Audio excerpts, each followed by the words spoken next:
জুলাই 1971। পাকিস্তানি সেনাদের করা গণহত্যার সামনে দাঁড়িয়ে বাঙালি যখন এক রক্তক্ষয়ী সংগ্রামে ব্যস্ত, তখন 13,000 কিলোমিটার দূরে চলছিল এক অন্যরকম লড়াই। লড়ছিলেন একদল মুক্তিকামী মানুষ, যাদের কেউ বাঙালি আর কেউ বা বাঙালি নন।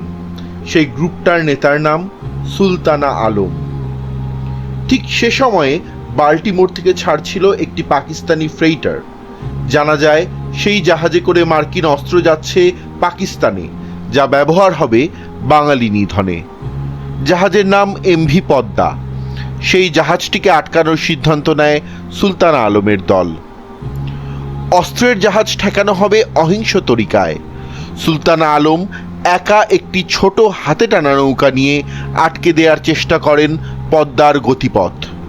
সেই জাহাজ আর অস্ত্র নিয়ে আসতে পারেনি। এই ঘটনা নিয়ে লেখা হয়েছে বই, হয়েছে সিনেমা। সুলতানা আলম একজন বিজ্ঞানী, লড়লেন, জিতলেন, এরপর কাজে ফিরে গেলেন। 55 বছর পর গোয়া, ভারত, প্রথমবারের মতো সাফ অনূর্ধ্ব-17 টুর্নামেন্ট জিতে নিয়েছে বাংলাদেশ দল।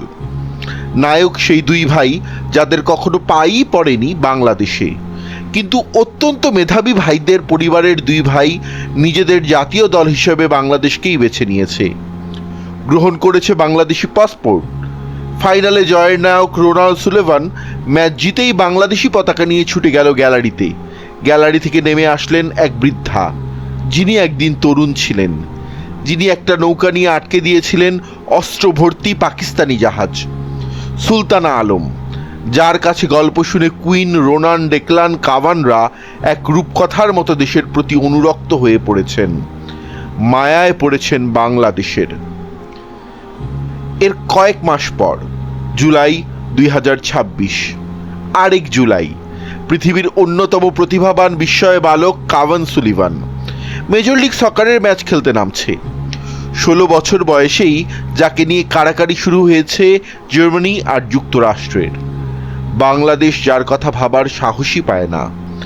18 বছর বয়স হওয়ার 3 বছর আগেই যাকে আগাম বুকিং দিয়ে রেখেছে ম্যানচেস্টার সিটি।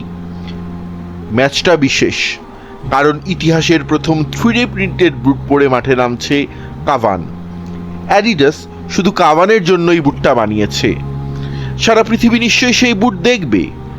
কাভান নিজের দেশের কথা মনে করতে চেয়েছে সে বুটে, যে বুটে 3 পতাকা, 3টাই কাভানের দেশ: যুক্তরাষ্ট্র, জার্মানি আর বাংলাদেশ।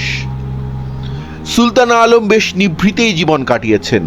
তার বীরত্বের গল্প খুব বেশি মানুষ জানেও না, কিন্তু সুলতানা বাংলাদেশকে ভোলেননি। নিজ নাতিদের মধ্যে প্রথিত করেছেন একটি দেশ, বাংলাদেশ। যেই কাভান সুলিভানকে নিয়ে বিশ্বের তাবৎ ফুটবল বোদ্ধাদের আগ্রহ, তাই তো সে বাংলাদেশের ফুটবল ম্যাচ দেখে বুনো উল্লাস করতে করতে সারা বিশ্বকে কুইন, কাভান, রোনাল্ড, ডেকলানরা জানায়, দেখো, আমাদের একটা দেশ আছে, যেই দেশের মানুষ সেরা, খাবার সেরা, ফুটবলও সেরা হবে। দেশটা আমাদের নানির দেশ, দেশটা আমাদেরও দেশ, দেশটার নাম বাংলাদেশ।